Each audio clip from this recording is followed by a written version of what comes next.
भगवान विश्राम करते हैं, पट जब बंद होते हैं तो मेरे नारायण के हृदय से बाहर जो लक्ष्मी जी का मंदिर है वहां से लक्ष्मी जी को लाकर हृदय से लगाया जाता है और भगवान को एक कम्मल पूरा घी में उसको लपेट कर पूरे घृत में उसको लगाकर, गौ माता के घृत में उसको लगाकर नारायण को भगवान शिव का स्मरण कर कर लपेटा जाता है।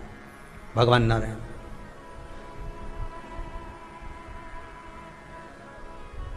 बद्रीनाथ बाबा के मंदिर में दिया घी से भर दिया जाता है, ताले लगा दिए जाते हैं, सब नीचे आ जाते हैं। जब अक्षय तृतीया के समय पर पट खोलते हैं, बाबा का कम्मल घृत से जुड़ा हुआ वैसा कि वैसे ही घृत भरा हुआ, घृत में स्थिरता है, घर में घृत के अंदर लक्ष्मी का भाव आ जाता है।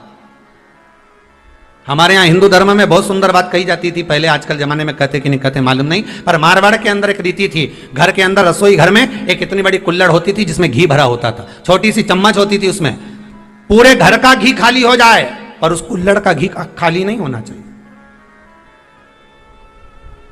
नानी भाई का मायरा सुना है आप लोगों ने? अगर नानी भाई का मायरा सुना होगा तो नानी भाई के मायरे में नरसिंह मेहता जी की जो दादी के प्राण छूटे थे वो केवल इसी बात पे छूटे थे। अगर नानी भाई का मायरा सुना होगा तो आपको मालूम होगा, नानी भाई के मायरे में जब नरसिंह मेहता भोजन करने के लिए बैठे तो नरसिंह मेहता की भाभी दुरत गौरी ने कह दिया दादी के सामने, जब दादी बोली क्यों इसकी रोटी में घी नहीं लगा, तो कहा कुल्हड़ का घी समाप्त हो गया, रसोई घर में जो बाटकी रखी थी उसका घी समाप्त हो गया।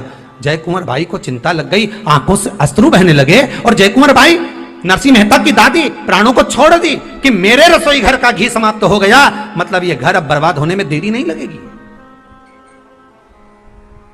नानी भाई का मायरा कहता है दादी के प्राण छूट गए थे, नैनों से नीर बह रहा था, केवल जरा सा संवाद। शास्त्र कहता है घर के रसोई घर में जिस बाटकी से आप रोटी पर घी लगाते उसकी बाटकी में भले आधा चम्मच घी पड़ा पर पड़े रहना चाहिए। क्यों? वो लक्ष्मी को घटने नहीं देता। जिस दिन बाटकी मंज जाए, साफ हो जाए, उस दिन उसी दिन उसको धोकर पोंछ कर वापस भर देना चाहिए। अगर बाटकी गंदी हो गई तो आप धो पोछो, मना नहीं है, पर उसको धोने पोछने से पहले एक कटोरी में घी भर दो, चम्मच रख दो। पर रसोई घर में बाटकी में घी होना चाहिए और उसमें आप डालते रहो और लगाते रहो, रोटी में चलेगा, पर बाटकी का घी समाप्त नहीं होना चाहिए, कुल्हड़ का घी समाप्त नहीं होना चाहिए। वो बरकत है, वो भंडार है, वो संपदा है हमारी।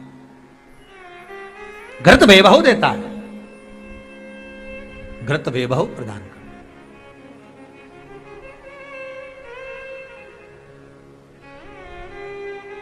घृत वैभवता देता है। कितना सुंदर कहा है।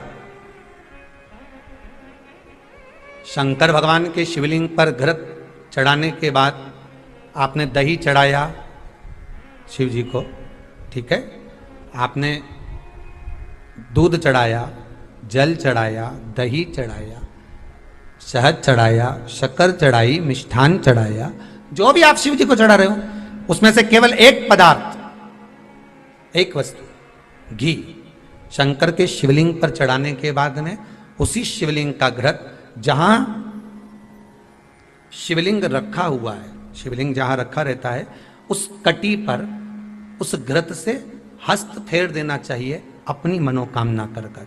जो अभिषेक आपने किया है वो अभिषेक का फल भगवान भोलेनाथ कुछ ही दिन में प्रदान कर देते हैं। मात्र उंगली फेर देने पर, घृत पात्र की उंगली, घृत का जो आप अभिषेक कर रहे हो, जल चढ़ा रहे हो, दूध चढ़ा रहे हो, आप पंचामृत सामग्री समर्पित कर रहे हो, आप दुनिया की सारी वस्तु भगवान को दे रहे हो, तो घी चढ़ाते समय जब घी चढ़ जाए, शंकर के शिवलिंग पर घी चढ़ गया, उसकी एक उंगली लेकर शिव मंदिर में जहां शंकर जी पिंडी पर बैठे हैं उस जलाधारी पर जो शिवलिंग रखा हुआ है उसके चारों तरफ उस घृत को लगा देना चाहिए अपनी कामना कर कर। महाराज शिव उसको स्वीकार करता है। क्यों? शंकर और पार्वती के मिलन स्थल माता पार्वती की गोद में भगवान शंकर का जो शिवलिंग स्वरूप विराजमान है, हस्त कमल के अंतर्गत जो भगवान विराजमान है, उसका फल चोगना मिल जाए। शक्तिपीठ नाम सुना है? अरे बोलो तो, जितने लोग कथा सुन रहे, शक्तिपीठ नाम सुना है? शक्तिपीठ का मतलब क्या होता है? जहां पर माता सती के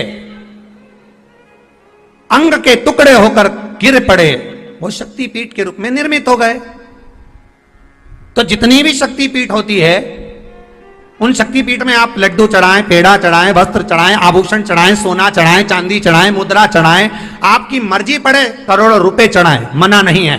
पर शक्तिपीठ का दर्शन करने जब जाएं तो कम से कम थोड़ा साथ में गाय का घृत, असली घी साथ में लेकर अवश्य जाएं। क्यों? शक्तिपीठ पर भी घी समर्पित करने से मनोकामना पूर्ण हो जाती है। आप आएंगे शक्तिपीठ का दर्शन करके और मनोकामना पूर्ण होना है। मात्र शक्तिपीठ आप चढ़ाएं, वस्तु ढेर चढ़ाएं, आप सोना चांदी अंबार, अंबारियों में धन दौलत सब चढ़ाएं, पर साथ में आप चुनरी चढ़ा रहे हैं, साड़ी चढ़ा रहे हैं, घृत भी दीजिए, घृत भी प्रदान।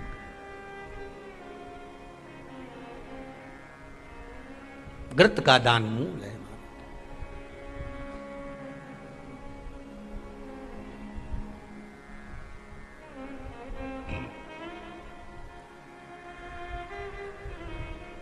तुमने ही जल थल बनाया,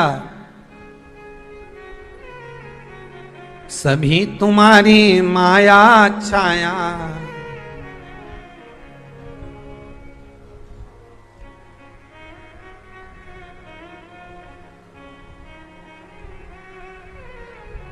भगवान शिव दयालु। तुमको लाखों प्रणाम, तुमको लाखों प्रणाम, तुमको लाखों प्रणाम, तुमको लाखों प्रणाम।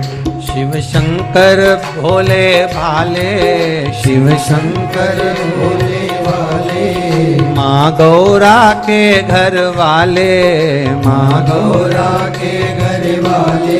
तुमको लाखों प्रणाम, तुमको लाखों प्रणाम, तुमको लाखों प्रणाम, तुमको लाखों प्रणाम। शिव शंकर भोले भाले, शिव शंकर भोले भाले, माँ गौरा के घर वाले, माँ गौरा के घर वाले। तुमको लाखों प्रणाम, तुमको लाखों प्रणाम, तुमको